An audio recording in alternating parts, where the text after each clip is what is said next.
The following is a local resident producers program. The program content is the sole responsibility of the producer and does not necessarily reflect the views or policies of CATV2, Oshkosh Community Media Services, the City of Oshkosh, or Time Warner Cable.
Pleased to have you here with us tonight. And Mark Roloff, the city manager for the City of Oshkosh, had wanted to come on and talk about the upcoming city budget, so we're very pleased to welcome him here this evening.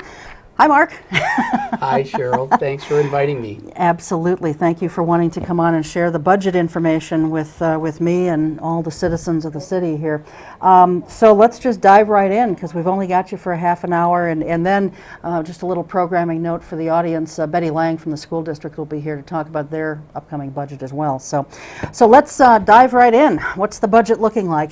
Well, you know, one of the things we had to take a look at were what's going on with the economy. I mean, that's the largest part of it, and how are we affected by the state with their budget woes, and how those things trickle down to the local government level. And we lost, several funding sources, or reduced funding sources. We lost about $300,000 in state shared revenue. I guess the part of sharing is when things are down, you share less, and that's certainly understandable, except they've never increased it for the last 12 years, so they didn't share when times were good, and now they're sharing when times are not so good. We also lost some transportation aids. The state continues to take some of that transportation money and try to use it to backfill some general fund, which in the long run hurts us as well. So we lost several revenue sources there. And of course, with the economy being the way it is, the tax base didn't grow as much either. So we focused on minimizing the tax impact. Council was pretty specific. They wanted to minimize that impact. So what I've proposed for the council is an increase of our levy of 3%, but the increase in the tax rate we've been able to keep slightly under 2%, 1.95. So we tried to do that, but even to do that, we had to make some pretty severe assumptions in our budget. And but at the same time, I didn't want to reduce services any more than what we have. We've made some significant reductions in previous years, and people say, "Oh, we're down to the bone." Well, there are services we provide. We can either provide them or not provide them, and at a certain point, when you start cutting personnel, you're going to cut into services. And I didn't want to do that, because I know some of these services are very well regarded by the community. We did a survey this past year, and most services were rated very high, and there were some services that were rated low in terms of the public satisfaction with them, even though their importance was really high. So you say, well, if anything, we need to improve in those areas, and cutting back isn't going to necessarily improve those. Right. So the assumptions were that after the budget was put together, I didn't incorporate any allowance for raises, because I knew for every 1% we provide to employees, that's about $350,000. And when it all came together, I had to cut $1.2 million, and I hadn't put a single percent in. So once I started to cut that $1.2 million, I still hadn't done anything, and I said, well, I haven't done any layoffs, and one of the ways I was able to achieve that $1.2 million in savings was actually using a reserve that we've been building up in our self-insurance fund. So I was able to keep the insurance increase to 0%. Now, that's not reality. That's just we're going to absorb more because we had a pretty decent fund balance in our self-insured fund. It was over what the minimum is recommended. So I said, well, if we budget for no increase on the wage side and we can afford to not have to do any layoffs, that balancing act allows us to at least try for something like that. Now, with the understanding with the employees, well, if we, through negotiations, and all our union contracts expire at the end of 2009, so to the degree we have to provide any wage increases, we got to make it up somewhere. And we'd have to make it up with some cuts. And those cuts would normally mean personnel. Hopefully we'll be able to try to work out something. If we can work out something short term where we can get through 2010, that'd be great. If we can't, then we'll have to look at what service levels we may need to reduce, because the market out there says, well, there are still union contracts providing 2% or so. Yeah. I want to be able to maintain services, and that's my primary goal. If we can all hunker down together and see if we can absorb that hit, I think we'll be okay. Yeah. You mentioned union contracts are all expiring at the end of this year. Negotiations have already been conducted then for the next contract period? We're just starting exchanging of proposals. Okay. So, and certainly employees, everybody would like to see a raise, and we understand that. But with our limitations, we can only, if we give so much, we have to get it from something else. Right. And we balanced it by assuming no increases whatsoever. So if we have to give something on a raise side, got to be made up somewhere else. Right. And so we're hoping that we don't have to reduce services as a result of that. So we're going to see, I think the employees understand where we're at, and hopefully that'll translate into trying to work out something. The other thing is with health insurance, even though the increase is 0%, that's not because we're going to see 0% increase in cost. We're just absorbing that for a year. If we can make some changes to our health insurance plan and make some things happen that will reduce costs, if we can use that to help offset costs, that's great too. So we're going to see what we can do. It's a balancing act, and I want to make the employees partners in trying to figure out solutions to this, and hopefully we'll be able to work something out. Well, you got to be creative, and so many places are looking for creative ways to raise extra funds. Now, when you talk about health insurance, we hear all the time and see on the blogs people are talking about, salary and benefits. Salary and benefits.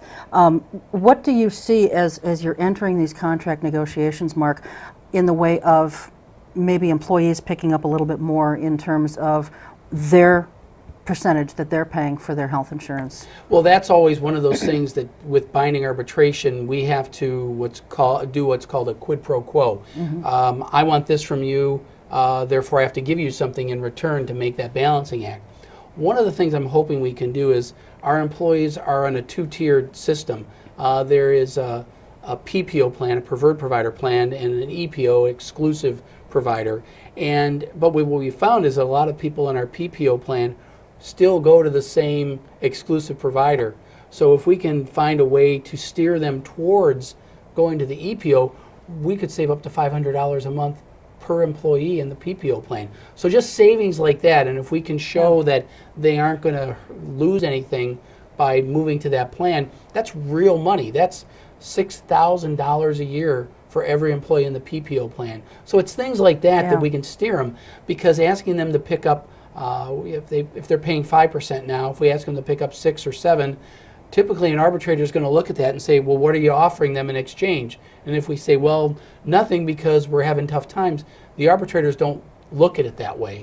You and I look at it that way, but the arbitrators don't. So we have to find a more creative way to back into savings. And what we do is try to steer them into these less expensive plans that really don't reduce the benefit that they get. They're getting the same doctors that I'm getting under the EPO, and if we can continue to get the same quality of care that they've already gotten, hopefully they'll steer that way. Okay, all right.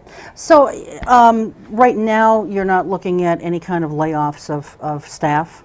No layoffs, but we are reducing 4 positions. We've eliminated 4 positions in the budget. One is in finance. Our finance director, Peggy Stino, didn't jump in and fill a position immediately. She took a little time with it, and I think she felt that she could do without that position by making a few changes. So, departments are thinking along those ways. The other one actually just happened this past week. As everybody knows, we're getting rid of our parking meters, and we had somebody who essentially fixed the meters and collected. And with doing away with the meters, that doesn't mean you get free parking. You've got limited time parking. We're still writing tickets, so don't think you're off the hook on that. But what we're not doing is you're not going to feed the meter. If you got a 90-minute parking spot, be back in 89 minutes. Or if you want to pay a little ticket, then stay a little longer. But we eliminated that position, and we eliminated it effective November 1st. So that was a savings that we're going to experience. And then with the automated recycling, the last time I was here, the program, we talked about single stream. We are projecting with elimination of 2 positions and that were previously doing recycling, as well as some savings that we're achieving through the way we're accounting for equipment replacement. Our tax levy draw on the recycling program is going to go down by $450,000, and that's real tax money for the taxpayers of our community. So we're saving a lot of money, and I know you're a fan of the single stream program, so I'm plugging it. It's going very well, and we'll get into that later, I know. But the savings, it's also producing significant cost savings for the city. So those 4 positions we were able to eliminate. None of them are layoffs because we held some vacancies in the recycling program, anticipating we were going to have these vacancies occur later on. Okay, all right. So tell us what the next step is for the budget. I mean, obviously you hold budget hearings, there's a public hearing on it, and then it eventually goes to the council for its, vote up or vote down. What kind of timeline are we looking at here on that? Well, I'll work backwards. November 24th council meeting is when the council is expected to approve the budget. We use that date because we need to get the tax bills prepared and get all that stuff done so that we can deliver our municipal Christmas card called your tax bill.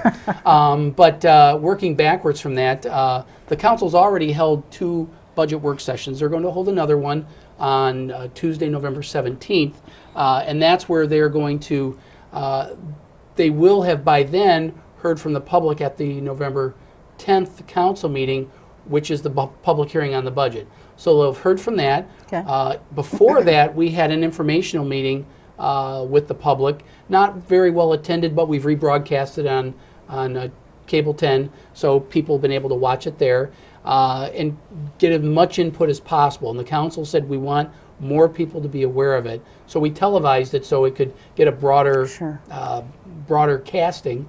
And so with all that information, they have the November 10th hearing. November 17th, the council says, we'd like you to tweak this and tweak that with the budget. They'll also get into the capital improvements plan, and then final consideration of the budget on November 24th. Okay. Well, you've just given me my segue into the capital improvements budget. So what significant things are we looking at there? Well, the council's been very clear that they wanted to put an increased emphasis on street and storm sewer projects, or storm water projects, I should say, and we're doing that. We're going to be spending $16 million in our capital improvement plan for streets. Now, that's somewhat misleading or inflated because that includes some major projects, and if you take 3 projects out, that's half the program. The Main Street program, everybody's aware of, $4.3 million just for Main Street. Jackson Street. This is not the roundabout. This is Jackson Street itself from Murdoch up to Bacon. We're also working with that with the DOT. That's almost $2.8 million.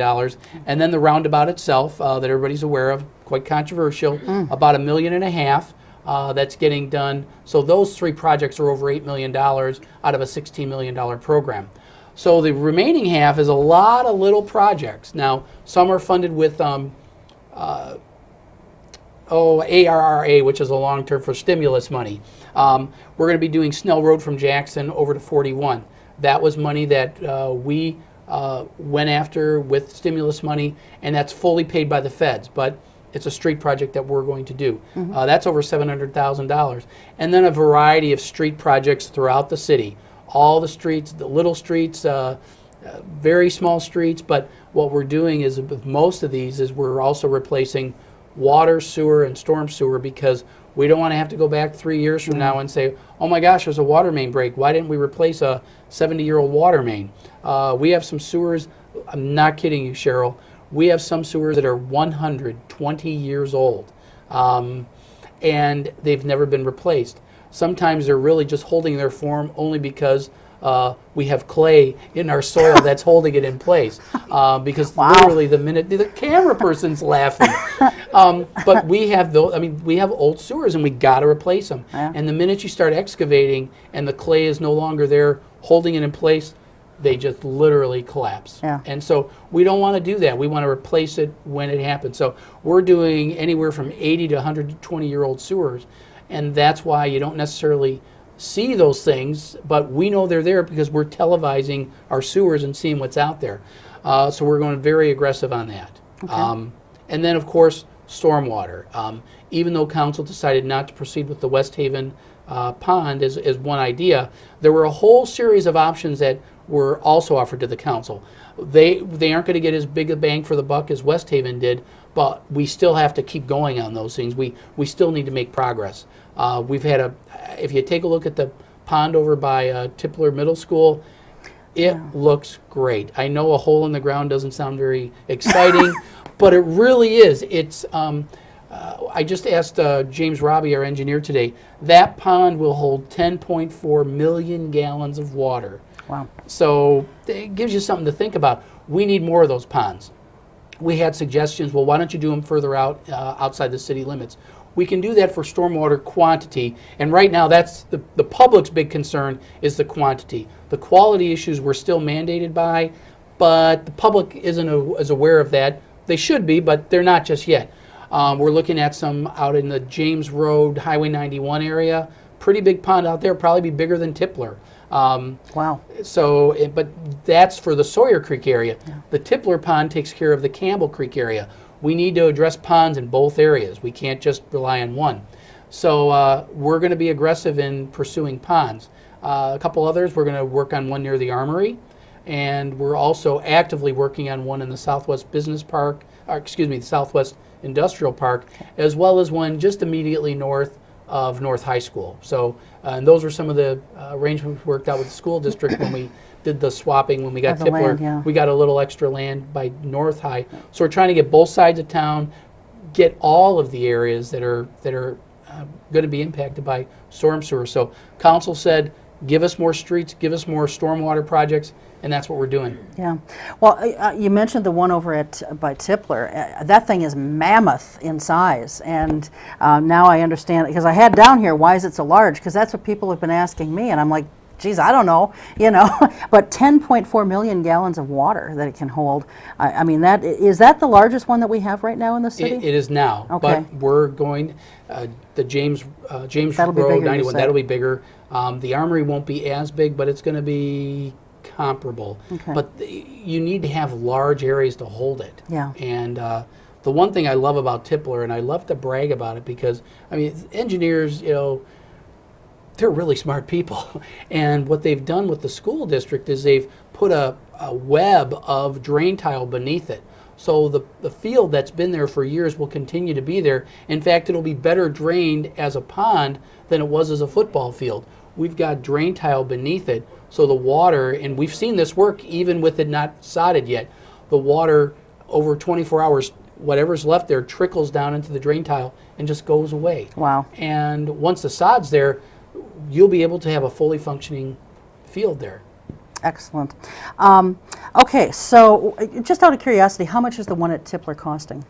The Tippler Pond, not as much as we thought. We were estimating it was going to cost about $1.8 million. And I wasn't prepared for the question, but I'm kind of going off the cuff. The bids came in less than $700,000 because the dirt that normally a contractor has to find a place to go hide it or get rid of it, the DOT is buying dirt, paying these folks to take the dirt. Normally a contractor is paying somebody, can I put it on your farm or your property? Sure. The DOT is taking it for all the Highway 41 work. So instead of the contractors paying somebody to get rid of the dirt, they're getting paid to get rid of the dirt.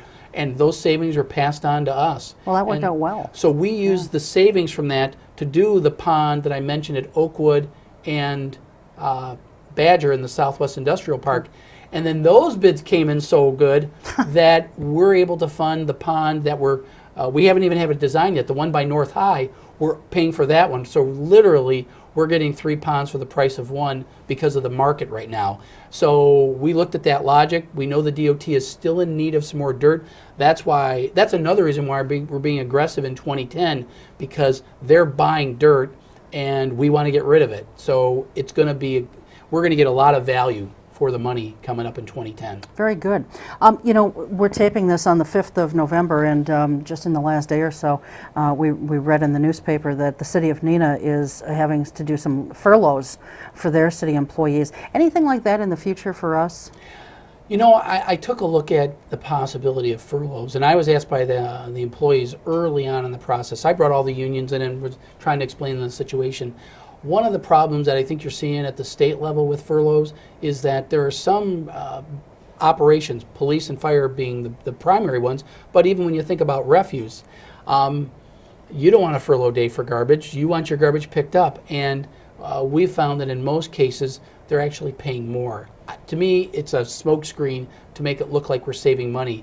And if we're going to save money, I want to really save money. Sure. And if there's contract provisions that prevent us from making a furlough day effective, I don't want to do it just for show.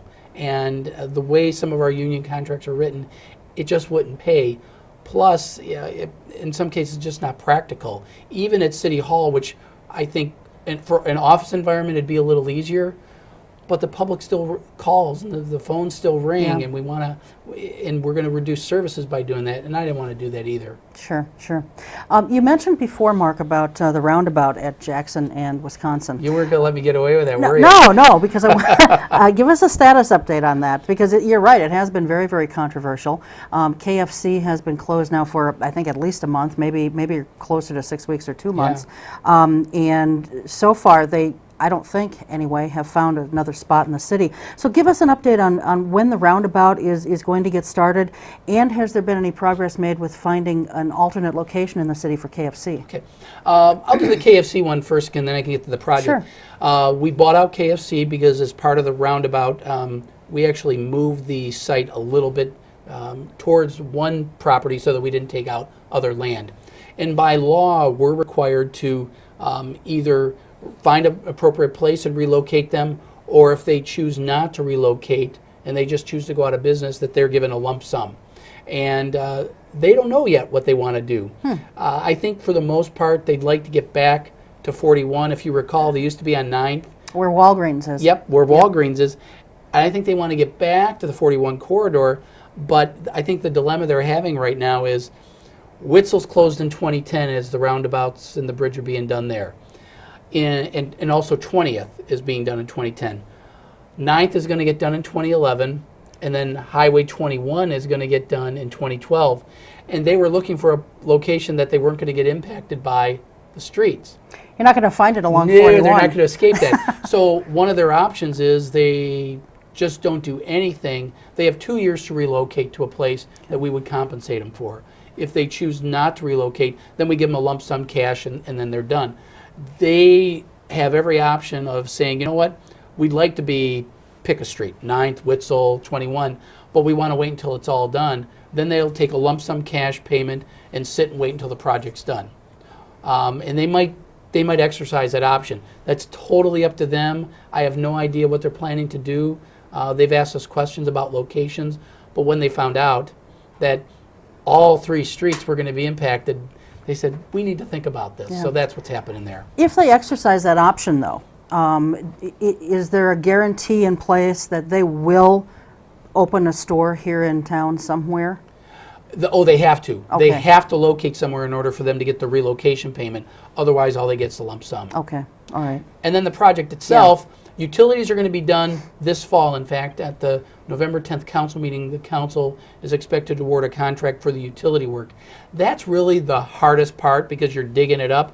That'll get done throughout the winter. So that comes springtime. The DOT didn't want to start the work till spring, which I don't care for because with Main Street getting done, we're going to be asking people who are going through town to take 2 detours. So we want to minimize that. So we're getting our utility work done well in advance, so that when the project starts, all they got to do is put in the circle, pave it, and be done. But the reality is Jackson Street's going to be torn up pretty much most of the summer. Yeah, okay. You mentioned single stream recycling. Now, I've been asked this question by different people, and we talked a little bit about this before we started taping, and I didn't have the answer for them. I know you've probably mentioned it before, and for the life of me, I couldn't remember it. People are saying if people, we're commingling the recyclables now, then they have to be separated at the recycling facility. How is this saving us money? And I didn't have the answer for him, so I want to ask you that. Well, I'm glad you waited until this month, because 6 weeks ago when I was on, I didn't know the answer. All right, okay, well then you didn't tell me that before. No, the automated I thought you system. did. The automated system that they've put in place. In fact, if you want to take a look at it, your City at Work segment that was done for October, I don't think it's on 10 anymore, but it's on the it's on our website, and just go look for the video streaming part of it. They went through how it's processed, and there's a physical process or mechanical process that separates the paper one way and takes the metal cans that are magnetized and takes them one way, and takes the aluminum that's demagnetized and shoots it another way, and then the plastic keeps going through. It's an amazing process that they use to separate this. The only manual separating that's done are things that people inadvertently throw in. Okay. People still throw in margarine tubs. Sadly, they're not recyclable under the system. It's a 5. We don't recycle 5s. So take a look at all those things. Take a look at our website about what's recyclable, not recyclable. Soda bottles, the caps on top aren't recyclable. So what people go through is they take all that stuff off and let it go through. So if someone goes and they buy a 16-ounce or a 10-ounce bottle of Coke or Pepsi, whatever their favorite choice of beverage is, the top is not recyclable? Nope, throw really? it away. Okay. Toss it away. Good to know. Well, the milk caps. I've thrown a couple of those things in then. And the milk caps, a lot of schools get 5 cents. Send them to the local school. They get 5 cents for every one of them.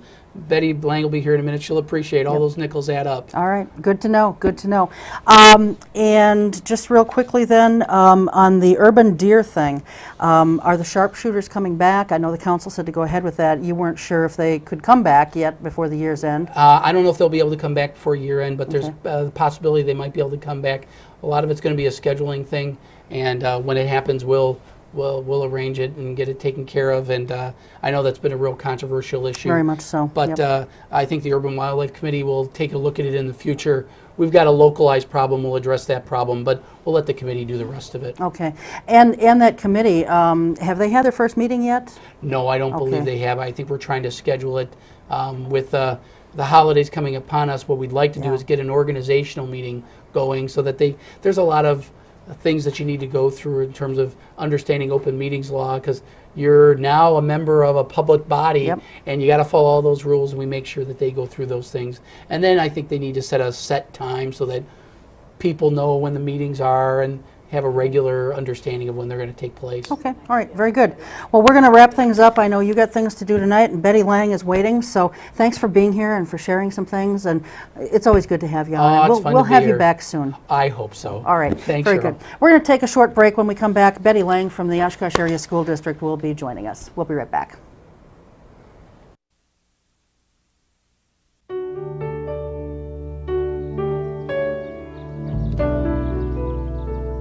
Dear Mom and Dad, well, I finally have some time off, so I'm writing to tell you that I'm doing well. We have good days and bad days over here. We try to remember the good ones and get through the bad ones. Mostly we have each other, and that's what keeps us going. And Mom, since you asked, if anyone wants to help, just tell them to contact the USO. You can't believe how much they do for us. With love, your son, Michael. Every year, the U.S. Department of the Treasury receives about 1.4 million reports of problems with paper checks. Checks can be lost, stolen, or delayed. If you still receive Social Security payments by paper check, Treasury wants you to know about a safer, more convenient way to get your money. The Direct Express Prepaid Debit MasterCard. The The Direct Express card is new and is available to anyone receiving Social Security benefits, even if you don't have a bank account. Your monthly benefits will be automatically placed onto your card account each month on the day your money is due. While other debit cards cost money, it is possible to use the Direct Express card for free to make purchases, pay bills, and get cash at thousands of locations nationwide. There are no sign-up or monthly account fees. No more waiting for the mail or worrying about lost or stolen checks. Call 1-877-212-9991 or visit www.usdirectexpress.com.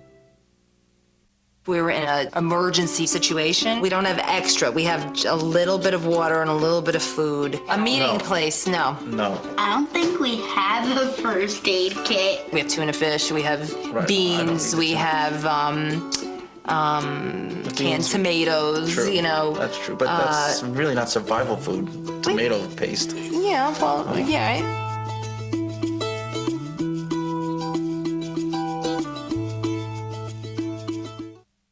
Glad I didn't start out.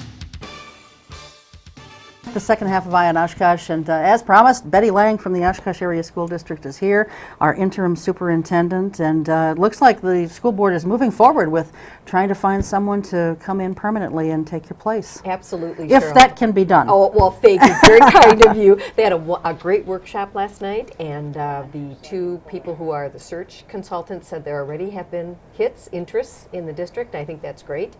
And they're moving ahead full speed, so we'll hope it pans out. And I think they're doing a very wise thing. They're trying to make the appointment in February or early March, which then gives the person who's leaving a district, gives that district a chance to find their replacement. And I think that timeline is very thoughtful, and Yeah. I appreciate that. So. Now, how will that work? I mean, obviously, this person coming in will probably have some experience, I'm sure, but, you know, there's all little nuances in each district that you go to, and you were able to get up to speed very quickly. I don't know how much help you had from Dr. Heilman, if any, but will you sort of guide this person into the position, or once they take that position, will you be out the door?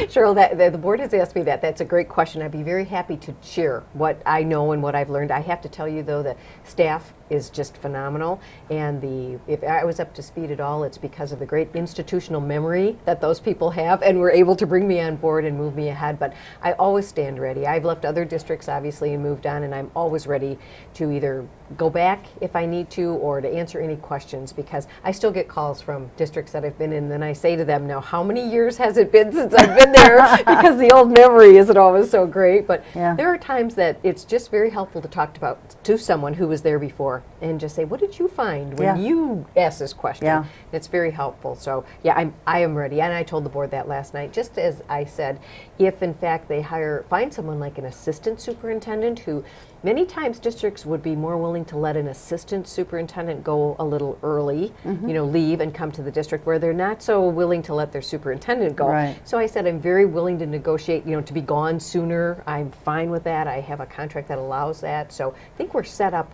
I don't want to be too confident, but I think we're set up very well for the new person to come in a nice transition, and for me to get out from underfoot so they can There move you on. go. Yes. All right. Well, very good. Well, let's talk about the budget, because that's that's real dollars, and that's what everybody is talking about. Where are you at in the budget process right now? For the 10-11 school year. Yes. We are, I think the best way to say is examining ideas that were left on the table after the 9-10. And some of those ideas, of course, are looking at our drop in enrollment at the high school level. Now, we're not dropping in K through 8, but we are dropping, as I said on the High school. referendum trail, that the high school, about 700 children per class, and so some of those 900 groups are moving on. So we look there and look for staffing there. We're looking at buildings. We have a report that says certain buildings aren't as up to speed as other buildings. That's a really difficult thing to do sometimes, in that if you have a little uptick in enrollment at the elementary, you have to look carefully at where your enrollment is and how you'll make that change. So even though we have buildings recommended that they are not, they would be buildings to close first, like we did close 2 of them already, may not be the easiest thing to do. Elementary is always a little trickier. When you lose 100 elementary students, you lose them out of 15 or 14 buildings. You lose 100 high school kids, there are 50 at each building. Right. For the most, it's easier to say, okay, 50 students equals 2 teachers. At the elementary level, it takes a long time because the children are spread all over. So that's kind of a challenge for us too. But we are looking at the buildings. It doesn't mean maybe we won't be able to close a building this year. Maybe that'll be a year from now. The other important thing we're looking at is Oak Lawn. You and I have talked about Oak Lawn. We've talked about the referendum. In order to do something with it, I had originally said, do we want to look at a referendum? And after a lot of discussion, the board said, now is not the time to look at a referendum for April. However, something has to happen for Oak Lawn. So I came back with an idea of, should we close it? Is that what should happen with Oak Lawn and redistribute the children? And the board said, no, we don't want to do that either, which is good guidance. So what the decision is now is I'll come up with a timeline to run a referendum for Oak Lawn. And the good news of that is at Jefferson and Traeger, the debt will be dropping off in 2 years. It'll be just very good timing. So I think that the board will be able to do something for Oak Lawn, for this community, without making a big dent in taxes. I think that will help. That'll keep that tax rate pretty level, and they'll be able to do something with that school. So I think we've come up with kind of a good solution, not an immediate one, because we're facing about a $5 million deficit again, which is a lot of money. Right. So we're hoping that when we finally get our projections together, it might be a little less, but after looking at the state and looking at the economic development, one of the factors in our formula is how much growth there is in the area in economic development. And Oshkosh has always had 7 to 5, 3%, always some growth. We were -1. We actually, that was a killer, and that's what affected that tax levy and mill rate. So it's a very difficult thing. So we are very cognizant of the fact that it's not good times. Schools still have to run. We still have to do the best we can. The good news for the district, I think, is we're keeping the expenditures. We actually have it doesn't sound like much, but 1/4% less in expenditures, and on a $98 million budget, that amounts to some money. So we've got a couple, about $250,000 less expenditures for next year, which is not always happening in schools in the old days, and it still means we have costs are going up for us, but we've just done, I think, a good job as a school district to say, let's try to keep down what we can. Some things are harder to control than others. Heat, electricity, those things are tough. But they are. We're trying our very best to do what we can. Our mill rate obviously went up. Is a very difficult year, Cheryl, with the governor coming out on June 30th saying, here's my new budget. You're not getting what you had planned on schools. So all of our work in May kind of took us out of the ballpark as be able to say, okay, here's what we think we have to cut in order to balance our budget. At the end of June, we found out another $2.5 million needs to come out. And again, our board said, we're not a district that wants to tax to the maximum. We want you to reduce that budget so we don't have to tax. Some of our neighbors decided they would just tax for that missing money. We didn't, so we were able to cut, but it was difficult. Closing buildings in July, we know how hard that was for everybody. Well, you mentioned about a referendum. I'll just make another note here on Lincoln because I want to ask you about that. You mentioned about a future referendum, and I can just hear the folks at home right now saying, as they're hearing this, we just had a referendum, and only one of the 3 items passed. We don't want another referendum. I can just hear it, and I'm sure you can too. But the thing that I think we have to keep in mind is, as we talked about when you were on the last time, even though that one referendum question passed, the board did not implement it, if you will. They didn't raise the funds or tax the funds that they could have under that referendum. Yes? That's exactly right. They are still following through on the community's wishes and charging or paying for the deferred maintenance that was promised. But the way they've done that is we have cut other expenses in the district to allow that $1.3 million to go in, and I think that is laudable. The board, I hear them say over and over, Cheryl, the community's spoken, they want deferred maintenance taken care of. We're going to do it, but we're going to cut our budget in order to get that done. So you're right, they didn't take advantage of the law that says you can tax higher. They said, no, we're not going to, but we're still going to follow the community's wishes. And I think that's a good faith effort, as long as being, as well as being just a very logical thing to do, because no one's going to dispute. Our community wouldn't have passed that referendum if they thought those buildings didn't need some help. You Right, know, they right. told us, yes, do something with these buildings. And that was actually the most expensive question. It's the shortest time period, 5 years, Yeah. but it was a great vote of confidence, I think, that the board's on the right track. And the thing about Oak Lawn is now the board is looking at that site, somehow making the building work on that site. And that's the other thing we heard over and over in the referendum. Don't go out of town. Stay here, and and I think that's been heard loud and clear. So I think that move will be moving forward that way also. Well, that's why the other night I didn't understand Ben Schneider when he was, I guess talking about, because something else was being done with the money, and he was concerned about that it wasn't going to be actually honoring the taxpayers' wishes with respect to the referendum, and I thought, but they didn't really tax anything above and beyond for that referendum codicil, if you will. Yes. And so therefore I didn't understand his concern really. I think it was, we were looking at the brochure, and Roosevelt is a school that is always talked about. Is that a school in good shape? Should that school stay open? Some very positives. It's in a walking neighborhood. It's not in terrible shape, but it needs a little more work than some other schools. So, that school comes into discussion. Looking at the energy audit that we went through, every school needs some energy work. Don't get me wrong, but Roosevelt, what the board discussed now, if Smith and Roosevelt are two that we kind of talk about, maybe closing, should we put a lot of money into them? And the decision the week before was we're going to ask our group to look at every building, bid out everything, come back, and then the board will look one more time. And by that time, we should be closer to saying, here's some ideas of how we're going to try to cut the budget. Maybe those buildings won't even be on the list, and then we'll move forward. And Ben was trying to say, and I appreciate that, it was in the brochure that Roosevelt in 2010 gets a new boiler. And the point that I tried to make was that, yes, it's in there. If something happens that Roosevelt closes, that money won't be spent. I mean, I think that's what the community would expect, and I think that's what he also thought. But he was trying to, and I appreciate that. He said, look, we said this, we should stick to this, let's be consistent. Yes, and the problem is sometimes the rules change in midstream. When the governor came back and said, look, we don't have any money for you, do something else, and the board has said quite clearly, we are not taxing to the maximum, then maybe we can't keep all the buildings open, and maybe then we won't be spending the money the way we asked, but the point is we won't be spending the money. And I think that's the point that we eventually got to. So that's how that came up. It's like if we said we were going to do it, we should.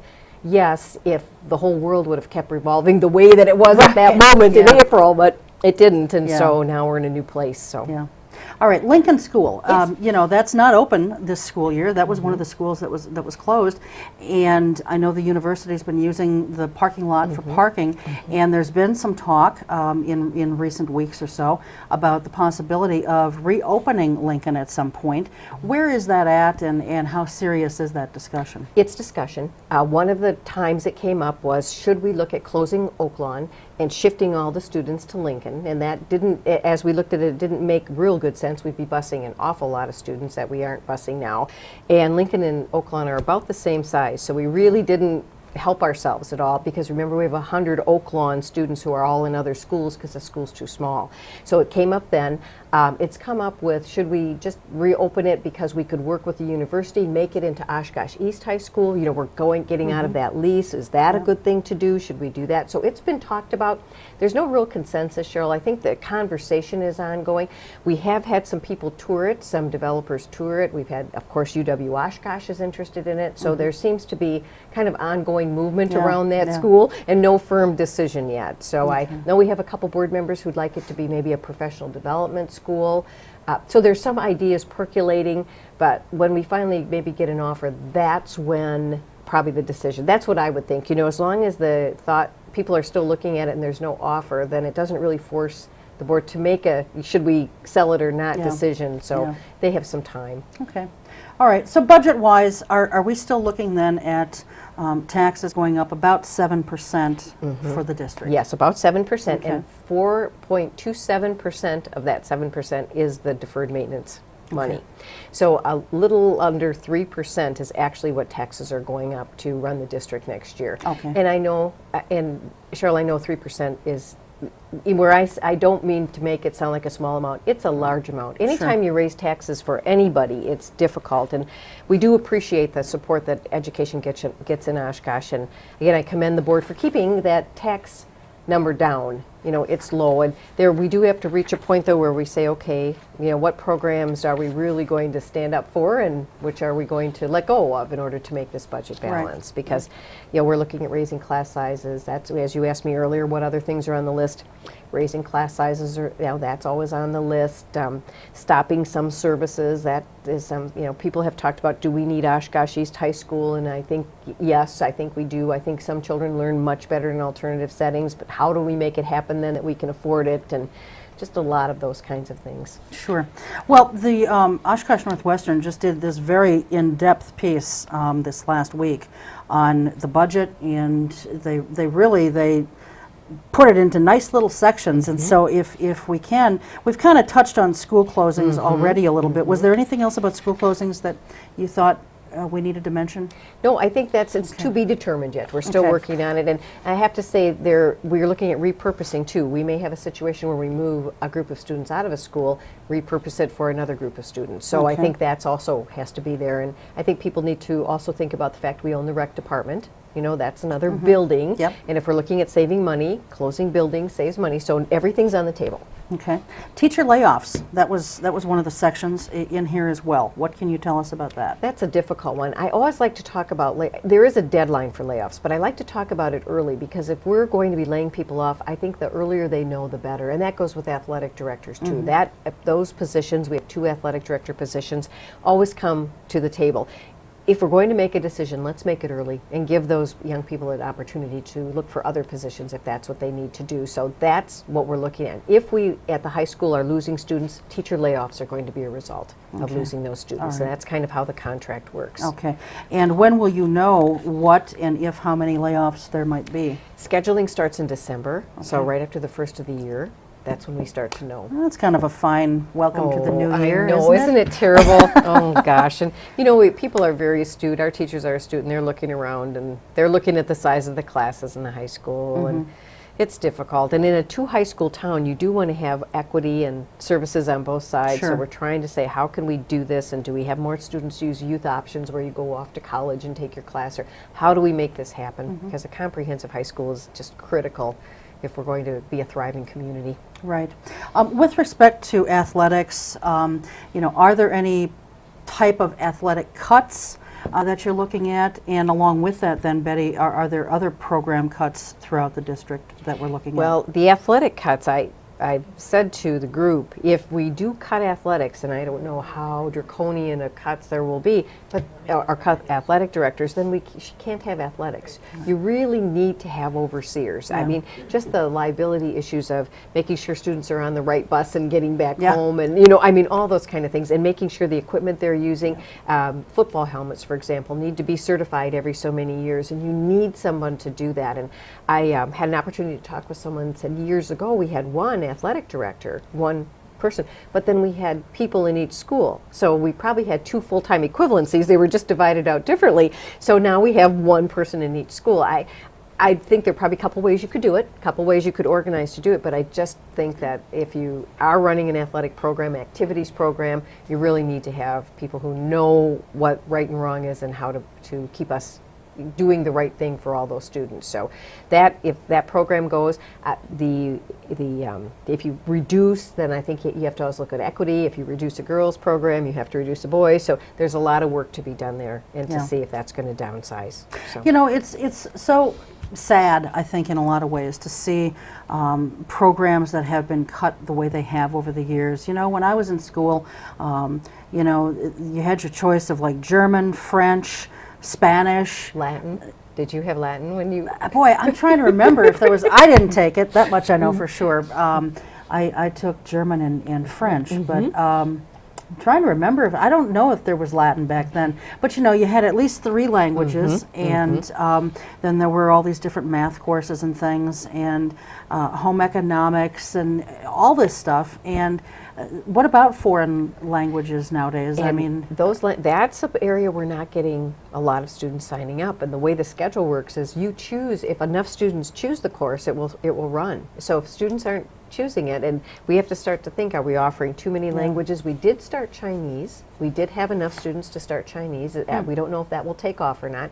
But when you look at languages, this is a German area, so German is popular. French is spoken in a lot of countries in the world, you know, and that Spanish obviously is a key, and now Chinese. It's just like it's an important piece, so we don't really want to lose it. But it is an area where enrollment is not as great as we'd hoped it would be. In our middle schools, it showed that last year, that we didn't have quite the enrollment that we thought we would. So the other programs, and we have many courses on the books, and you're very right when you say, well, you know, I may want to take the accounting course or whatever in business. There aren't enough students signed up for it, it won't run. Yeah. And that's where we're trying to find other ways to say, you know, you really love accounting and you're good at it. We need to get you someplace so you do it, whether it's an online course or, you know, working with someone else, but we need to make sure students get those courses. And I think that's kind of the reform we're seeing in education, that the courses are very important, the knowledge is important, the experience is important, and how many other ways can we do it besides 25 students in front of a teacher? Is there other ways we can do it and be successful? Our students are so technologically literate. It is not a frightening thing for them to sit down in front of a computer and take a course. I mean, that is, that's not frightening at all. So we have to think smarter and be able to get the students through the courses. well, I'm not sure exactly how it's structured. I've never looked at it that closely, but you know, do you offer when you offer Spanish, for example, or Chinese? Let's use that one. When you offer Chinese, is it offered at what grade levels is it offered? Actually, we had some at Smith School, kind of a little intern program at Smith School, but it's 9th grade. Okay. Yep. And then if And there's at both high schools? and sometimes you get enough for one high school and not the other, but yes, that's kind of where we started it. There would seem to be enough for the middle school, so that's where it started, and there was enough. There were enough children to start the course. So we'll see if it lives on. Now, it is, you and I know, language is not easy, and Chinese is especially not easy. I can imagine. I can imagine. Because I was thinking, I mean, you'd have to figure out transportation and that kind of thing. But you know, if you don't have enough at one school, but yet you do have some who want to take it, maybe there's a way to just offer it at one school, but let students from another school go there or something. We do try that, like starting at first hour, so that everybody, like both North and West, could start together, and then they get time to drive back to their old school. It's hard when you're a 9th or 10th grader. The 11th and 12th graders manage that beautifully. Yeah. You know, but the 9th and 10th graders, it's a little harder. Yeah, because they're not driving They're yet. not driving. And so, you can't take, the city bus isn't transportation- quick enough, yes. Yeah, transportation needs would have to be worked out. Larger elementary classes, that was something else that was a small piece of the Northwestern's big article. What about those class sizes? Well, we have SAGE right now, Student Achievement Guaranteed Education. That's a 15-to-1 ratio, so that's in 3 schools. If that stays, obviously, that's a small class size. That's a grant-funded program, and right now the grant totally pays for all the teachers and the specialists in that program. But 15 students in a room where you could put 22 or 25, it's a space issue, so that has to be discussed. The class sizes at elementary for kindergarten 1-2 are 22-to-1. Maybe they need to go to 25. Our older kids are 25. They may have to go up to 27 or 28. And when I say these numbers, it's never perfect, Cheryl. You know, we don't have kids living exactly where they need them, so we have 2 classes of 25 4th graders in a particular school. Some have 29. Some may have 22, but that's part of the inefficiency of so many small elementary schools. There's something called split classes, like, for example, if there's enough first graders and enough second graders, we put them together in a class. This district tries very hard not to do that, which is commendable. It's very hard for a teacher, the best teacher, to teach 2 different curricula at the same time. So but then again, then you've got to worry about, you can't run tiny little classes, so how do you get the students to move around? So that's part of how do you redistrict? That's something we've talked about. Do we redraw the boundaries? Never popular, but usually effective in trying to be more efficient. Sure. You mentioned earlier, Betty, about declining enrollments, and I think we all understand and appreciate the fact that a large chunk of money coming into the budget is derived from enrollments. So, what kind of enrollment decline are we looking at, and how does that translate into dollars and cents? There are two pieces to that. There's summer school counts. A little piece of every child who goes to summer school helps with our enrollment, so summer school's a good thing.